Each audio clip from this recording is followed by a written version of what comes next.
To add the Skype URL with icon on desktop and taskbar using Google Chrome, open the website URL in browser address bar. Click the three-dot menu in the top right corner of the Chrome window. Go to Cast, Save and Share. Here you can either install the page as an app or simply select the Create Shortcut button.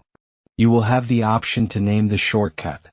A shortcut will be created on your desktop while opening its folder in File Explorer. Close the browser window to view the shortcut on desktop screen. To pin the shortcut to your taskbar, right-click on it. In Windows 10 you'll see the Pin to Taskbar option directly.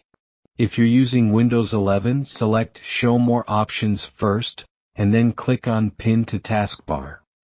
The procedure is exactly same in other Chromium browsers like Brave.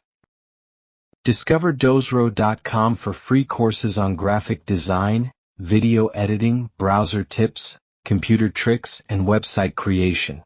You'll also find an impressive range of products, most priced under $20.